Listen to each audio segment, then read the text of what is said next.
نے امت مسلمہ کو فرقوں اور گروہوں کے اندر تقسیم کرنے کے اندر بڑا سارا کردار ادا کیا ہے، لیکن میرے محترم بھائیوں، جہاں مولویوں کا کردار ہے اس بات کے اندر، وہاں آپ سب لوگوں کا بھی کردار موجود ہے۔ عوام کی وجہ سے بھی مسلمان ایک امت نہیں رہے، گروہوں اور فرقوں اور جماعتوں کی شکل میں تبدیل ہو کے رہ گئے۔ آپ کہیں گے قاری صاحب وہ کیسے؟ میں آپ کو بتاؤں گا وہ کیسے۔ وہ اس طرح کہ جب تک مسلمانوں نے بیان کرنے والوں سے دلیل مانگی تھی کہ بیان کرنے والوں تم نے بیان تو کر دیا ہے لیکن کوئی دلیل پیش کرو، بیان کہاں سے کیا ہے؟ قرآن مجید سے بیان کیا ہے، نبی صلی اللہ علیہ وسلم کی حدیث سے بیان کیا ہے۔ جب تک مسلمان دلیل مانگتے رہے تھے، اللہ کی قسم تاریخ گواہ ہے، نبی صلی اللہ علیہ وسلم کی وفات پاک سے 400 سال تک کوئی فرقہ اور کوئی جماعت معرض وجود کے اندر نہیں تھی آئی۔ مسلمان ایک جماعت تھے۔ 400 سال کے بعد تفرقے شروع ہوئے، جب 4 اماموں نے، امام احمد بن حنبل، امام مالک، امام شافعی، امام ابو حنیفہ رحمہم اللہ تعالی، اللہ ان سب کے اوپر اپنی رحمتوں کا نزول فرمائے، انہوں نے اپنی فقہ لکھی، قرآن و حدیث میں سے مسئلوں کو نکال کے، اپنی سوچ کا استعمال کر کے، اپنی عقل کا استعمال کر کے انہوں نے مسائل کے اوپر کتابیں لکھی، اور لوگوں نے قرآن کو چھوڑ دیا، حدیث رسول کو چھوڑ دیا اور ان کی کتابوں کے پیچھے لگے۔ پھر تاریخ گواہ ہے مسلمان تفرقوں کا شکار ہوئے، 4 پارٹیاں مسلمانوں کے اندر بنی، حتیٰ کہ بیت اللہ شریف اور مسجد نبوی کے اندر بھی ایک وقت کے اندر 4 مصلے الگ الگ بچھے تھے، اپنے اپنے امام کے ماننے والوں کے پیچھے نمازیں ادا کی جاتی تھی۔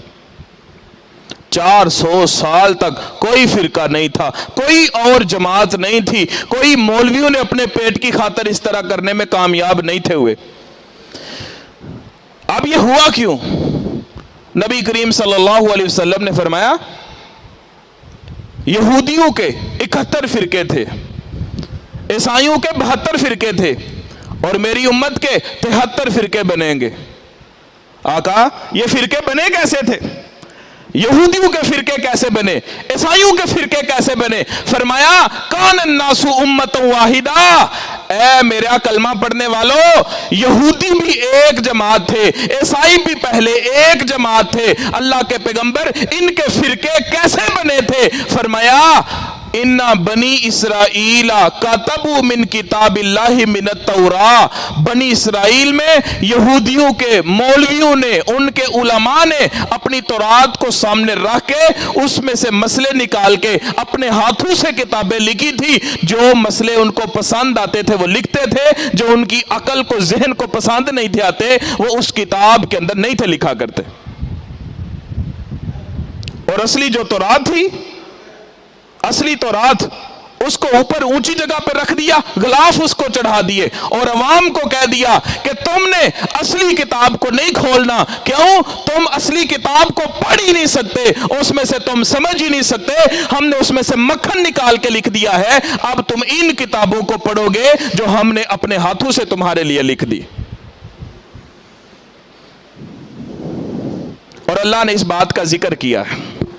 یہ نا کوشش کیا کریں کہ جس بھائی کے ساتھ بچے آتے ہیں وہ بچوں کو اپنے ساتھ بٹھایا کریں، جیسے بھائی کاش صاحب نے کیا ہوا ہے۔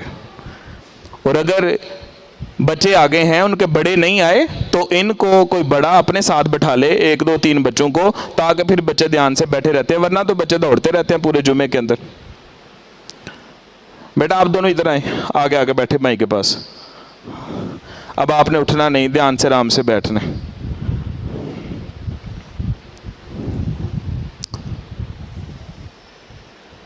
تو میں بتا رہا تھا فرقے کیسے بنے تھے۔ یہودی عیسائی ایک ہی جماعت تھی پہلے، پھر ان کے علماء نے اپنی اصلی کتاب تورات اور انجیل سے مسئلے نکال کے لکھنے شروع کیے، عوام کو دوسری کتابوں پہ لگایا، اصلی کتابوں سے دور کیا، اور پھر ان کے اندر تفرقے بازی شروع ہو گئی تھی۔ آج ہماری عوام بھی اسی طرح سے ہے. آج مسلمانوں کے تفرقے بھی اسی لیے بنے ہیں کہ عوام کو اس بات کے اوپر لگایا گیا کہ تم نے مسئلہ نہیں پوچھنا، تم نے اپنی فقہ کی کتاب کو پڑھنا ہے. قرآن کو تم پڑھ ہی نہیں سکتے، حدیث کو پڑھ ہی نہیں سکتے، ہم نے اس میں سے مکھن نکال دیا ہے، یہ فقہ کی چند کتابیں ہیں، ان کو پڑھ لو، تم ہدایت پہ آ جاؤ گے، تم راہ راست پہ آ جاؤ گے. اللہ کی قسم، جب سے عوام مسلمانوں نے قرآن اور حدیث کو چھوڑا ہے، دوسری کتابوں کو پکڑا ہے، تب سے مسلمان بھی فتنوں کا اور گروہوں کا، پارٹیوں کا اور فرقے کا شکار ہو گئے. حالانکہ ہمیں کیا تعلیم دی گئی تھی؟ ہمیں تعلیم دی گئی تھی، اے لوگو، قُلْ هَاتُوا بُرْهَانَكُمْ إِن كُنتُمْ صَادِقِينَ. مسلمان کا کام کیا ہے؟ کسی سے مسئلہ پوچھے، کوئی اختلاف کرے، اس کو کہو بھائی اختلاف نہ کر، ہاتھو برہانکم ان کنتم صادقین. اگر تو اپنے مسئلے میں، اپنی بات میں سچا ہے، اگر تو اپنے عقیدے میں سچا ہے، اگر تو دین کی بات میں سچا ہے، ہاتھو برہانکم، کوئی دلیل پیش کر. تو جب دلیل پیش کرے گا تو ہم مان جائیں گے کہ تو واقعی سچا ہے. اور دلیل کہاں سے لینی ہے؟ پہلی بات کیا ہے؟ ہم نے دلیل مانگنا چھوڑی ہے، اس لیے ذلیل ہو گئے ہیں. اور دوسری بات، دلیل جب مانگنی ہے تو کیسے بندے سے دلیل مانگنی ہے، وہ بھی اللہ نے قرآن مجید کے اندر بتایا ہے. اللہ تعالیٰ کہتے ہیں، لوگو جب تمہیں کسی بات کا علم نہیں نہ ہوتا، فَاسْأَلُوا، پھر تم پوچھو، سوال کرو، اہل ذکر سے. اہل ذکر کون ہے؟ اِنَّا نَحْنُ نَزَّلْنَا الذِّكْرَ وَإِنَّا لَهُ لَحَافِظُونَ. ذکر قرآن کو کہا. اہل ذکر قرآن والے، جس کو قرآن آتا ہے، جس نے قرآن پڑھا ہے، جس نے قرآن کو سمجھا ہے، اس سے مسئلے پوچھو گے، تمہارے مسئلوں کا حل ملے گا. لیکن سمجھنا، فَاسْأَلُوا أَهْلَ الذِّكْرِ إِن كُنتُمْ لَا تَعْلَمُونَ بِالْبَيِّنَاتِ. جب کسی عالم سے بھی مسئلہ پوچھنا ہے، اللہ نے کہا بالبینات، بینات سے دلیل اس سے مانگنی ہے. کہنا ہے بینات پیش کرو. بینات، بینات کیا ہے؟ پوچھنے کی عادت ڈالیں، اور جس سے پوچھیں اس کو کیا کہیں؟ بینات سے دلیل دو. کسے؟ بینات. بینات کیا ہے؟ ہمیں نہیں پتا بینات کیا ہے. اللہ تعالیٰ نے قرآن مجید کے اندر ہی دو چیزوں کو بینات کہا ہے. فرمایا شہر رمضان الذی انزل فیہ القرآن. رمضان وہ مہینہ ہے جس میں ہم نے قرآن کو نازل کیا. ہدی للناس، یہ لوگوں کے لیے ہدایت ہے. وبینات، اور اس میں بینات ہیں، روشن دلیلیں ہیں. اللہ کا قرآن بینات ہے. قرآن سے دلیل مانگیں. اور دوسری چیز بینات کیا ہے؟ لم یکن الذین کفروا من اہل الکتاب والمشرکین منفکین حتی تأتیہم البینہ رسول من اللہ. دوسری وہ بینہ ہے جو اللہ کی طرف سے آسمان سے زمین پہ اللہ نے اپنا پیغمبر اور رسول بنا کے نازل فرمایا ہے. پتہ کیا چلا؟ دلیل بینات کی مانگنی ہے. اور بینات دو چیزیں ہیں، ایک اللہ کا قرآن ہے اور دوسری رسول اللہ صلی اللہ علیہ وسلم کی ذات ہے، آپ کی حدیث ہے، آپ کا قول، آپ کا فعل اور آپ کا عمل ہے. اور اللہ نے بڑا آسان مسئلہ کر دیا. آج ہر بندہ یہ چاہتا ہے کہ فرقے ختم ہونے چاہیے. کوئی ایک جماعت ہو مسلمانوں کی نمائندہ جو فرقوں کی بات نہ کرے، جو تفرقے میں نہ ڈالے، جو گروہوں میں تقسیم نہ کرے، ایک چیز کی طرف بلائے. آئے ہم آپ کو اللہ کے قرآن کی تعلیم دیتے ہیں. رب کا قرآن کہتا ہے وَلَا تَقْفُ مَا لَيْسَ لَكَ بِهِ عِلْمٌ. اے لوگو اس چیز کے پیچھے نہ پڑو، اس بات کے اوپر عمل نہ کرو، اس بات کو منہ سے نہ نکالو. مَا لَيْسَ لَكَ بِهِ عِلْمٌ، جس بات کا تمہیں علم نہیں، نہ تو اس کو منہ سے نکالو، نہ اس چیز کے پیچھے پڑو، نہ اس بات کے اوپر عمل کرو. اور امام بخاری نے بخاری کے اندر باب باندھا ہے، باب العلم قبل القول والعمل. ہر بندے کو چاہیے کوئی عمل کرنے سے پہلے یا کوئی بات بولنے سے پہلے علم حاصل کرے، علم قرآن اور حدیث کا حاصل کرے، پھر کوئی بات منہ سے نکالے اور پھر کوئی بات جو ہے اس کے اوپر عمل کرے. آج ہماری حالت کیا ہے؟ کوئی پوچھنے والا نہیں. ہماری عوام کی تربیت یہ ہے کہ مولوی صاحب ہیں یہ مفتی صاحب ہیں، یہ عالم صاحب ہیں، اس سے مسئلہ نہیں پوچھنا. کیوں؟ یہ بہت بڑے مفتی ہیں، انہوں نے کہیں سے پڑھا ہوگا اسی لیے تو مسئلے کو بیان کیا ہے. اللہ کے بندو، میں ابھی رات کو پڑھ رہا تھا، ایک بدو دیہاتی شخص بیت اللہ شریف کا حج کرنے گیا، بیت اللہ کے اندر طواف کر رہا ہے. آپ کو پتہ ہے طواف کرتے ہوئے 2 انسلی چادروں کا احرام باندھا جاتا ہے. ہر مسلمان کو آج کے دور میں اس مسئلے کا پتہ چل گیا ہے. لیکن وہ پینڈو بندہ تھا، نیا نیا مسلمان ہوا تھا، اس نے قمیض پہنی ہے، قمیض کے اوپر کوٹ پہنا ہوا ہے اور بیت اللہ کا طواف کر رہا ہے. ایک بہت بڑے عالم عبد الرحمن بن زید تابعی تھے. عبد الرحمن بن زید 500 صحابہ سے علم حاصل کرنے والے، یہ اس دیہاتی کو پکڑ کے کہتے ہیں، اے اللہ کے بندے، تو بیت اللہ شریف کے اندر طواف کر رہا ہے اور تجھے پتہ نہیں کوٹ نہیں پہنتے. اللہ کے نبی صلی اللہ علیہ وسلم نے فرمایا کوٹ نہیں پہنتے، بیت اللہ میں طواف کرنا ہے یا تو احرام باندھو، 2 انسلی چادروں کو پہنو، اور اس میں نہ قمیض پہن سکتے ہیں نہ سر پہ امامہ اور پگڑی باندھ سکتے ہیں. جب طواف کرنا ہے تو اس کا یہ اصول ہے. تو وہ پینڈو بندہ پتہ ہے کیا کہتا ہے؟ کہتا ہے عبد الرحمن، تو نے مجھے منع تو کر دی ہے، لیکن میں اس کوٹ کو اتاروں گا نہیں اتاروں گا. اگر مجھ سے کوٹ اتروانا ہے تو اپنی بات نہ کر، ایتونی بشیء من کتاب اللہ و سنت رسولی. اگر مجھ سے کوٹ اتروانا ہے یا تو اللہ کے قرآن سے دلیل دکھا یا اللہ کے نبی صلی اللہ علیہ وسلم کی کوئی حدیث مجھے پڑھ کے سنا. کہا ٹھیک ہے.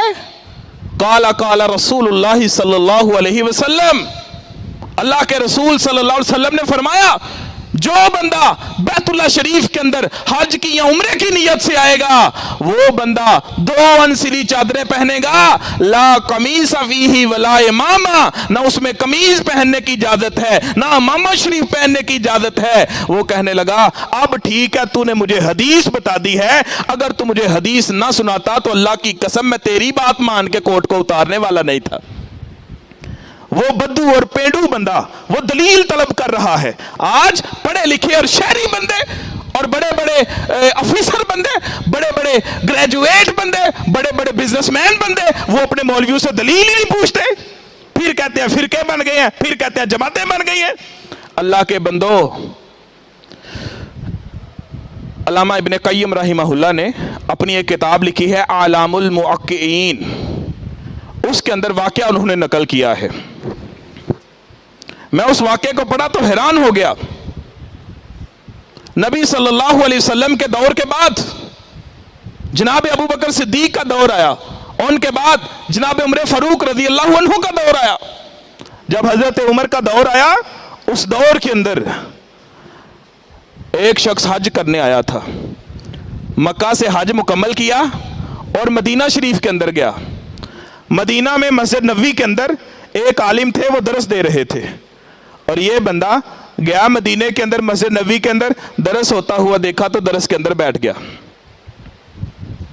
پہلا مسئلہ سنا تھا، وہ عالم صاحب بیان کر رہے تھے. کہا لوگو، جب کوئی میاں بیوی آپس میں ہم بستری کریں گے، ان کا انزال ہو یا نہ ہو، ان کے اوپر غسل واجب ہو جاتا ہے. یہ دیہاتی شخص اٹھ جاتا ہے، کہتا ہے بیان کرنے والے مجھے بتا، یہ جو تو نے مسئلہ بیان کیا ہے یہ اللہ کے قرآن میں لکھا ہے یا نبی صلی اللہ علیہ وسلم کی حدیث میں بیان کیا گیا ہے؟ وہ بیان کرنے والا کہتا ہے میں نے خود تو نہ قرآن سے پڑھا ہے نہ حدیث میں پڑھا ہے، ہاں سمیت عن عمی، میں نے اپنے چچا سے سنا ہے یہ مسئلہ. کہا اچھا، اپنے چچا سے مسئلے سن کے آ کے ہمیں مسئلے بتاؤ گے؟ کہا اس کی دلیل دو، اللہ کے نبی نے یہ بات فرمائی ہے کہ نہیں؟ کہا میرے پاس دلیل نہیں، میں نے اپنے چچا سے سنا ہے. وہ بندہ، وہ پینڈو بندہ اٹھ کے سیدھا وقت کے حاکم امیر المومنین کے پاس چلا جاتا ہے، جا کے مقدمہ پیش کیا. کہا امیر المومنین، مسجد نبوی کے اندر ایک بندے نے مسئلہ بیان کیا ہے، وہ مسئلہ جس کی اس کے پاس دلیل ہی نہیں، اور کہتا ہے سمیت و نمی، میں نے اپنے چچا سے یہ مسئلہ سنا ہے. یہ منبر اس قابل ہے کہ اپنے چچا سے بزرگوں سے باتیں سن کے یہاں پہ آگے بیان کر دی جائے؟ امیر المومنین نے اس بندے کو بلایا، عدالت لگائی، عوام کو جمع کیا، اور وہ بندہ پتہ کون تھا؟ وہ بہت بڑے صحابی حضرت زید بن ثابت رضی اللہ تعالیٰ عنہ تھے۔ اور جو وقت کا حاکم تھا جس نے عدالت لگائی وہ کون تھے؟ 22 لاکھ مربع میل کے حاکم جناب عمر فاروق رضی اللہ عنہ تھے۔ عوام کو جمع کیا، حضرت عمر نے کہا اے زید بتا تو نے مسئلہ بیان کیا ہے، یہ مسئلہ اللہ کے پیغمبر صلی اللہ علیہ وسلم سے تم نے سنا تھا، تجھے اس حدیث کا پتہ ہے کہ نہیں؟ کہا مجھے حدیث کا نہیں پتا، میں نے اپنے چچا سے سنا تھا۔ اور چچا پتہ کون ہے؟ چچا وہ ہے ابی بن کعب رضی اللہ عنہ، جن کے متعلق آسمان کے رب نے اپنے نبی کو کہا تھا اے میرے رسول اٹھو ذرا جاؤ ابی بن کعب کے پاس اور ابی کو کہو اے ابی مجھے قرآن پڑھ کے سناؤ۔ اللہ کے پیغمبر نے کہا ابی آپ مجھے قرآن پڑھ کے سناؤ۔ ابی کہنے لگے اے اللہ کے پیغمبر میں آپ کو پڑھ کے سناؤں وَعَلَيْكَ أُنزِلَ، جبکہ آپ کے اوپر قرآن نازل ہوا ہے۔ اللہ کے پیغمبر کہتے ہیں ہاں اللہ نے تیرا نام لے کے کہا ہے اے پیغمبر ابی سے جا کے قرآن سنو۔ حضرت ابی کی آنکھوں میں آنسو آ گئے اور یہ خوشی کے آنسو تھے۔ وہ قرآن کے اتنے بڑے قاری تھے، لیکن ان سے مسئلہ سن کے جب بیان کیا تھا وہ مسئلہ قبول نہیں کیا گیا۔ حضرت عمر کہنے لگے اے زید جاؤ انصار سے پوچھو اس حدیث کا علم ہے۔ انصار سے پوچھا کوئی بندہ نہ مانا، مہاجرین سے پوچھا کسی بندے نے حامی نہیں بری۔ کہا جاؤ حضرت حفصہ سے پوچھ کے آؤ۔ حضرت حفصہ سے مسئلہ پوچھا، انہوں نے کہا ہاں اللہ کے نبی صلی اللہ علیہ وسلم نے فرمایا تھا جب میاں بیوی آپس میں تعلق قائم کریں گے انزال ہو یا نہ ہو ان دونوں کے اوپر فقد واجبت علیہ الغسل، ان دونوں کے اوپر غسل واجب ہو جاتا ہے۔ حضرت زید واپس آئے، اللہ کے نبی کے صحابی حضرت عمر کو کہا کہ اماں جان کہتی ہیں غسل واجب ہو جاتا ہے۔ کہا اب تیری بچت ہوئی ہے، اللہ کی قسم اگر حفصہ سے تجھے دلیل نہ ملتی عائشہ کے پاس بھیجتا، پھر بھی دلیل نہ ملتی، میں تیرا وہی حشر عدالت میں کرتا جو مجرموں کا حشر کیا جاتا ہے۔ آج دلیل پوچھنے والا کوئی نہیں۔ مولوی صاحب نے جماعت کروائی ہے، جماعت کروانے کے بعد انہوں نے کلمہ پڑھنا شروع کر دیا ہے، کوئی بندہ پوچھنے والا نہیں۔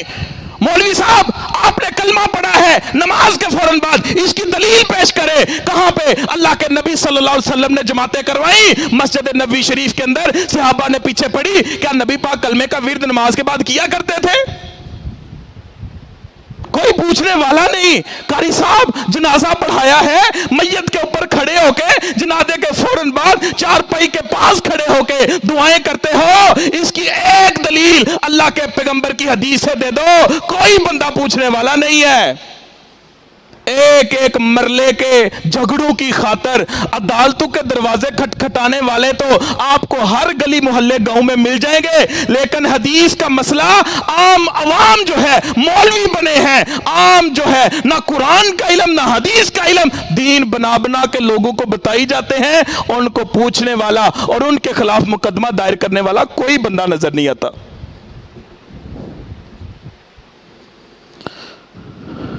میں حدیث کے اندر پڑھ رہا تھا، یقین جانے ہم نے دلیل مانگنا چھوڑ دی، ہم ذلیل ہو گئے، ہم فرقوں کا شکار ہو گئے۔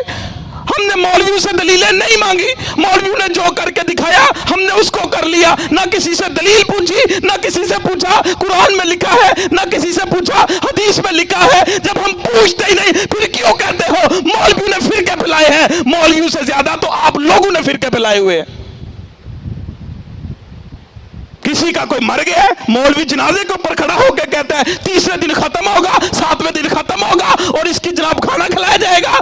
عوام آگے سے چپ کر جاتی ہے، گونگی بن جاتی ہے، نہیں کوئی بھی پوچھتا۔ او اللہ کے بندو، اللہ کے پیغمبر کے دور میں بھی صحابہ فوت ہوتے تھے، نبی پاک جنازے پڑھاتے تھے۔